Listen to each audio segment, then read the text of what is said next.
and welcome to the President's Diary, where we take a look at His Excellency Dr. Muhammad Irfan Ali's week of activities.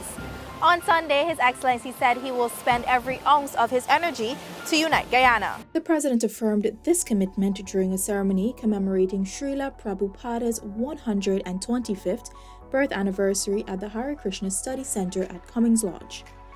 Prabhupada was an Indian guru who founded the International Society for Krishna Consciousness in New York City in 1966, a little over a decade before his passing. Drawing inspiration from the great Prabhupada, Dr. Ali said the effort to unite Guyana has been a collective one. I can tell you today that I will spend every ounce of my energy in leading the effort to unite this country.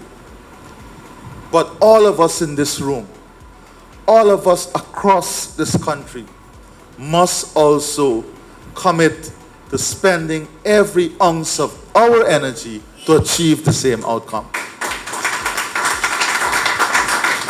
The President said the Constitution sets the guiding principles for Guyanese to abide by to achieve national unity.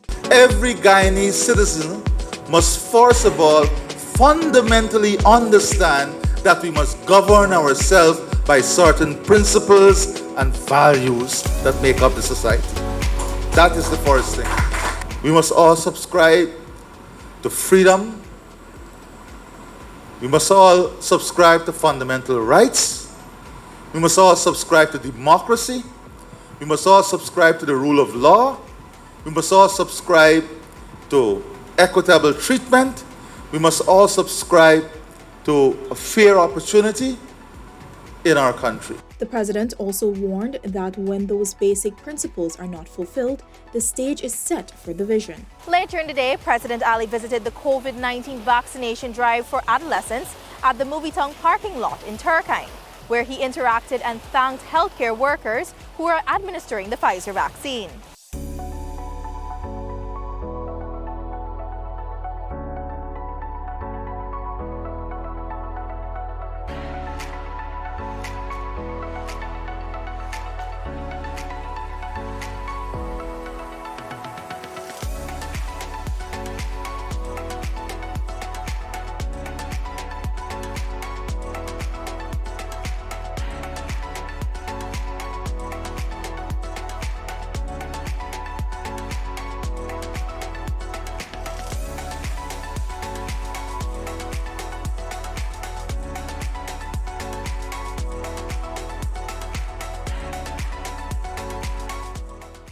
Tuesday afternoon, the President inspected ongoing housing and road projects in Georgetown and on the east bank of Demerara. Accompanied by a team of technical persons from the Central Housing and Planning Authority, the President made his first stop in Cummings Lodge, Greater Georgetown, where 400 elevated homes are being constructed. The housing project has attracted the interest of some 8,000 Guyanese thus far. Approximately 200 of the homes are expected to be completed by the end of October. The head of state was informed that 13 contractors employing more than 1,500 skilled and semi-skilled persons are carrying out the project. During the visit, the President inspected the homes and interacted with some of the contractors on the ground. He made his second stop of the afternoon at the road link that is currently being constructed from Mandela Avenue to Eccles. The President also visited Providence, where a current public-private partnership is facilitating the construction of 200 flat houses, with 80 expected to be completed by the end of the year. 55 two-story homes are also being constructed. On his last stop, the President visited the road project linking Eccles and Diamond. He inspected the work being done on both ends of the road. To mark the start of Amerindian Heritage Month, President Ali said September is a significant month of reflection, appreciation and celebration of the contribution of Guyana's First Peoples. The dedication of the month of September to our indigenous peoples is in accordance with the well-deserved recognition and honor which is due to them and their contributions to our country's development. As I noted in my address to the 12th Parliament of the Cooperative Republic of Guyana, our indigenous peoples have been here longer than any other group and occupy a special place as our forest people. They too have suffered injustices at the hands of our former colonial masters, They also have suffered dispossession and decimation.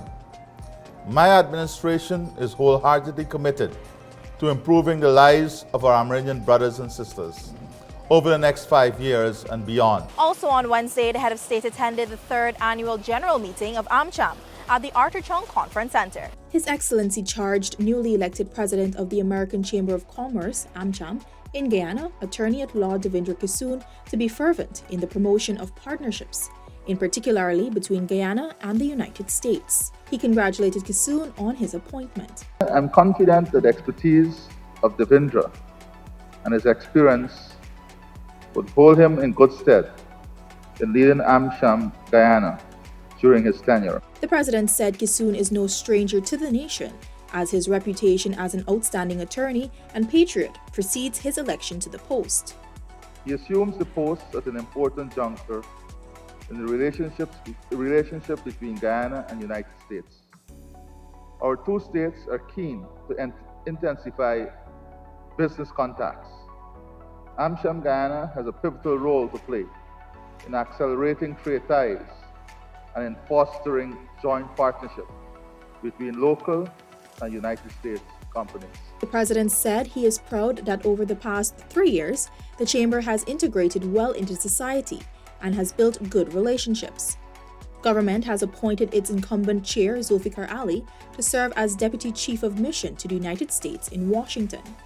Dr. Ali said as AmCham works to foster partnerships, government will do its part to create a more attractive business environment. We are already working to create a single window where investors will only need to submit one set of documents, and every regulator can then access it through the internet and development of a special platform to facilitate the granting of license and the many other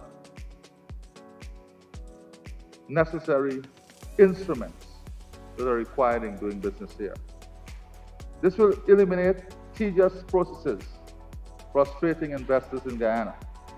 There are several other initiatives on the way to look at the overall competitiveness of our investment climate. The president also reiterated the government's commitment to training Guyanese in preparation for opportunities in the lucrative oil and gas sector. In the FPSOs, for example, that are coming down the road, what are the requirements? What level of training is needed? And we are going to ensure that we invest, whether we have to bring in the training facilities, whatever we have to do. We will invest in Guyana's human resources to meet those needs so that we can create those opportunities here locally.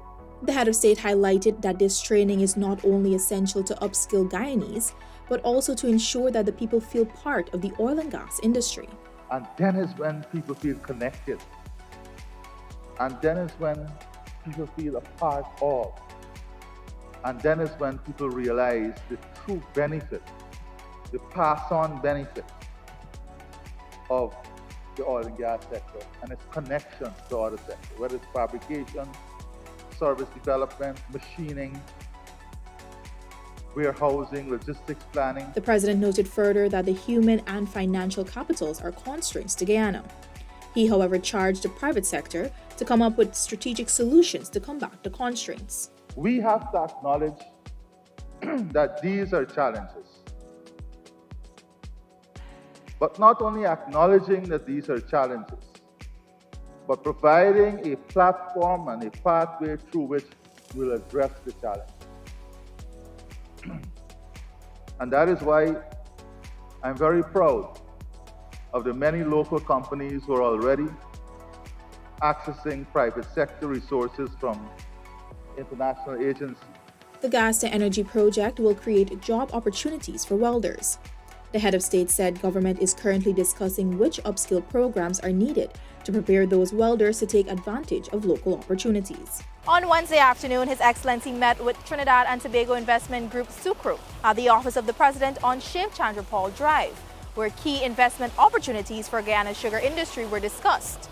Also at the meeting were Vice President Dr. Bara Jagdeo and Minister of Agriculture Zulfikar Mustafa.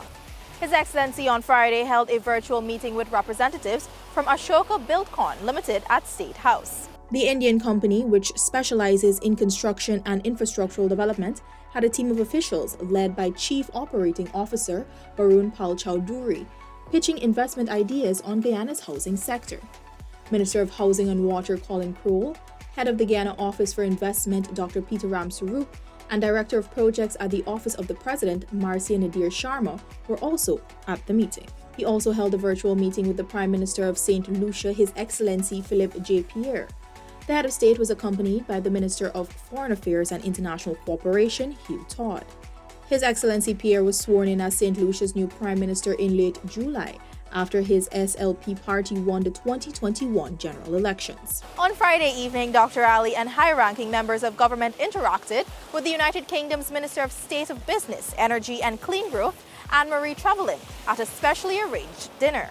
The event, in honor of the visiting minister, was hosted by the British High Commissioner to Guyana, Jane Miller, at her residence in Georgetown. Prime Minister Brigadier Retired Mark Phillips, Vice President Dr. Bar Jagdeo, Minister of Tourism, Industry and Commerce Onaj Waldron, Deputy British High Commissioner to Guyana Ray Davidson, and the Executive Director of the Environmental Protection Agency Kemraj Parshram were also at the event. While addressing the Regional Tashaus meeting in Region 9 on Saturday, His Excellency said the impending wealth Guyana is set to receive from its oil and gas sector will be equally distributed countrywide. And let me assure you once again that you will benefit equally from the resources of oil and gas in your community.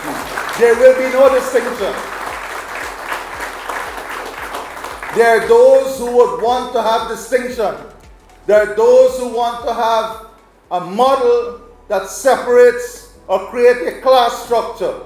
Under the PPP civic government, there will be no discrimination. All Guyanese will benefit equally from these resources. Dr. Ali said with the region expecting to undergo massive transformational development over the next decade, consultations will be held with Amerindian communities. The region is going to be transformed. It is important that economic and social transformation be done in consultation and consistent with your vision of indigenous and sustainable development. It must be done in consultation with you. You are the important partner in this. The head of state further reiterated that his government remains committed to strengthening inclusion in national development. He urged the indigenous leaders to situate their communities for greater development. I assure you that you will not be sidelined from the process of national development, but rather be integrated to that process. President Ali also noted that Region 9 will become the heartland for agriculture, a vibrant center for industry and trade, and a hotspot for adventure, sport, and nature-based tourism. This has been the President's Diary, where we took a look at His Excellency Dr. Muhammad Irfan Ali's week of activities. Thank you for watching. Join us again next week.